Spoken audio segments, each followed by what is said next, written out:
晨大家，今日係 Day 3，我哋一早咧就要去出去呢一個金川文化洞啦。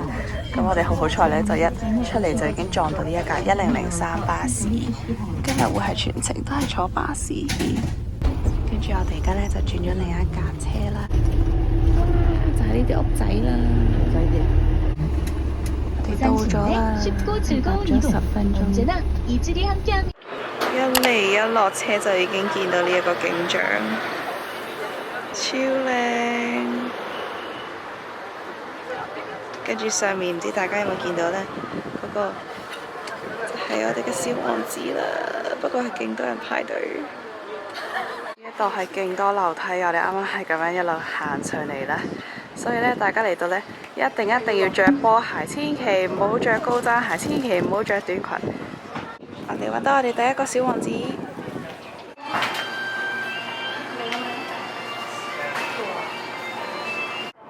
哇！好開心啊！嚟到呢度都見到 BTS，原來你咁中意啊 Legend， 佢哋係我第一個中意嘅韓團，係嘛？都係差唔多係最高處，跟住就可以望翻落去啦。我哋啱啱都係由下面嗰度咁樣行上嚟，咁而家就等緊影呢個小王子。好多人都會特登租借韓服過嚟影相，好似呢一對母子咁樣，勁 sweet。Hello， 曬太陽啊你，隻貓貓。Lunch 我哋就喺呢一度揾住一間食韓國小食嘅店鋪，味道就中規中矩啦，都冇話特別推介啲咩啦。之後亦隨心揾住一間 cafe 試咗佢哋嘅香蕉奶 latte， 都幾有韓國特色。之後就俾我哋發現咗呢一間專賣襪嘅地方，真係林林種種嘅襪都有啊！最中意就係呢一個韓幣設計嘅襪，真係好有紀念價值啊！自己都忍唔住買翻2對。然後我哋呢就 book 咗嚟租借韓服啦，咁就租借1個鐘，咁就可以自己揀款。呢度嘅服務都相當貼心，老闆娘係會幫你逐層咁着衫噶。之後老闆仲會親自幫你 set 頭，睇得出佢非常熟手啊！幾分鐘就幫你搞掂，仲會幫你配埋頭飾添。換上韓服嘅我哋，而家要揾個地方影相。係。呢個係一個 signature 打卡位呢，不過呢，就真係實在太多人嚟影啦，起碼要排1個鐘咯，我覺得。所以我哋睇人影就當影咗。最後我哋都係揀返去呢一個彩色屋仔嘅地點去打卡，仲好幸運咁俾我哋見到村入邊唯一一棵嘅櫻花樹啊！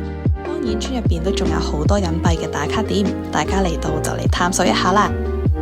去到夜晚，我哋就返去酒店附近嘅海雲台傳統市場，主要販賣嘅真係傳統韓國小食，例如魚糕、年糕、炸雞等。不過比較失望嘅係，其實條街都比較短，而且食物嘅種類都唔算好多，所以除非你係住呢一度附近，否則都唔使特別過嚟。嚟到食參雞湯，可能係人生食過正宗嘅一個參雞湯。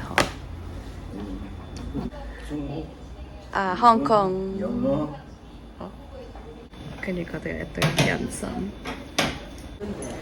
呢個就係人參雞啦，咁我個呢就係有藥膳啦，然之後 Beyond 嗰個呢就係最普通嘅人參雞，成隻雞咁上啖肉，入邊包住糯米飯，仲真係有人參、栗子同埋紅棗，湯底非常結身，食落就好似好綿密嘅粥咁，熱辣辣，非常適合冬天食，感覺仲係好滋補添啊！去旅行當然唔少得要去探訪一下當地嘅超級市場，所以我哋就去咗酒店附近嘅 E-Mart， 順便睇下有冇啲零食買返香港。Day 4一大早我哋就去買手信，第一站係呢一個古萊斯魚糕店，唔好睇小佢，因為魚糕原來都可以有咁多花款嘅，成間店入邊起碼有30款口味嘅魚糕，大家係可以夾自己中意食嘅魚糕，然後即場食噶。買呢個返去請大家食，咁就可以試好多唔同口味。咁呢個呢，一包有10條。我哋而家要買呢一個釜山必買嘅手信啦，就叫做呢一個釜山巴拉 sand 啦。但係佢有啲誇張，因為呢其實佢11點開，但係已經排晒隊啦。我哋排咗幾耐呢？而家大概15分鐘到冇啊？差唔多啦。跟住我哋形容佢為呢個買手袋策略，即係佢係會逐批逐批咁樣放你入去咯，跟住就勁似日本銀座 LV 嗰啲鋪頭先會做呢啲咁嘅策略。係啦，跟住後面咧就已經有一條隊啦。排咗差唔多半個鐘，終於到我哋啦。咁咧就介紹下啦。咁咧佢有呢一個原味啦，就係 caramel，跟住有芝士同埋朱古力。咁應該買個 caramel。跟住就嚟到食 burger。呢間 burger 店係有幾層，而且仲要望住呢一個大海景。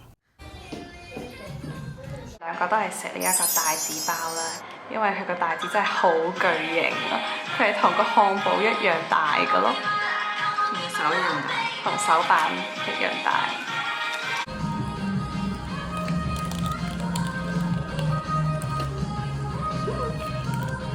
個口細啲都咬唔到。個巨型帶子漢堡真係超 juicy 又好食。食飽之後，我哋就繼續去呢一個白淺灘文化村。其實佢就係沿住海邊嘅一條道路，沿途會有好多文創小店同埋 cafe。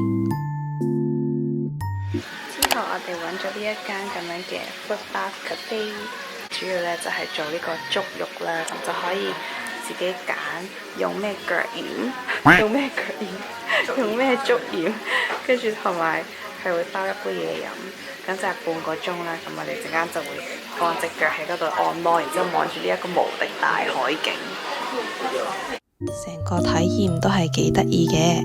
不過亦唔好期望會好舒服，基本上花1-2個鐘就會行完呢一個村。接住落嚟，我哋就坐巴士去咗呢一個 Arts Museum， 同 teamLab 都有幾分相似。成個展會有唔同嘅房間，每個嘅主題都唔同，利用光影、聲效同埋氣味嚟到營造成個氣氛。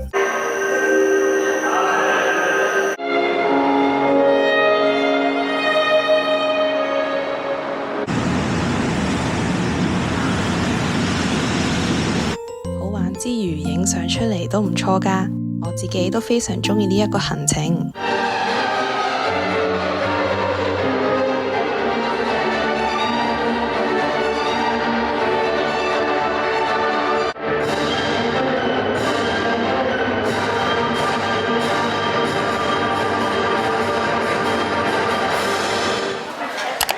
我哋而家喺度食 dinner， 係我哋呢度嘅最後一個 dinner 啦。終於食到呢個係喺港安里沙灘嘅一間麵食嘅店啦，咁就可以望住一個海景，超巨型嘅麵，兩隻手板咁大，個海鮮煎餅都係兩隻手板咁大。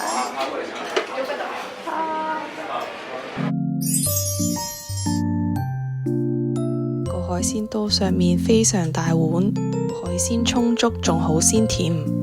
海鮮煎餅薄身香脆唔油膩，同樣都係勁多海鮮配料，稱得上一個好食嘅海鮮煎餅。最後一個行程啦，今晚就係嚟呢個廣安里沙灘睇呢一個無人機表演。咁呢，佢係淨係得星期六先有嘅啫，所以好彩我哋就係睺到星期六晚嚟呢度睇。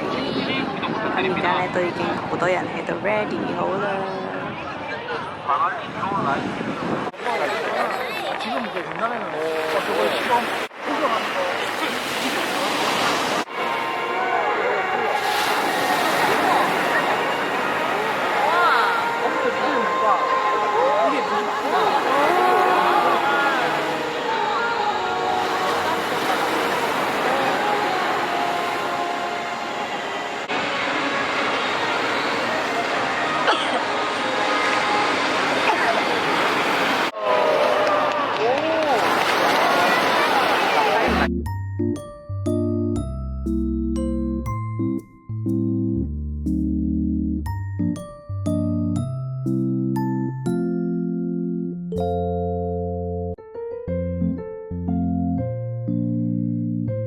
嚟到最後一日咯，因為我哋係2點鐘飛機啦，所以其實一起身呢就要去機場啦。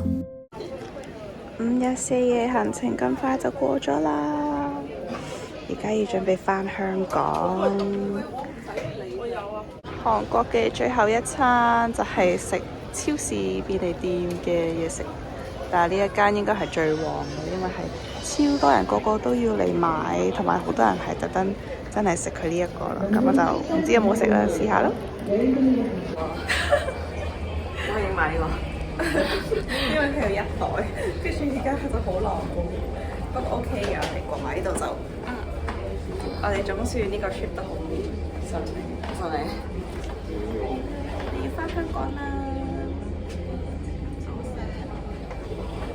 我哋嘅5日4夜釜山之旅就喺呢一度完結啦。如果大家中意呢一類型嘅片嘅話，記得俾個 like 同埋 subscribe 埋個 channel。咁我哋下次見啦，拜拜。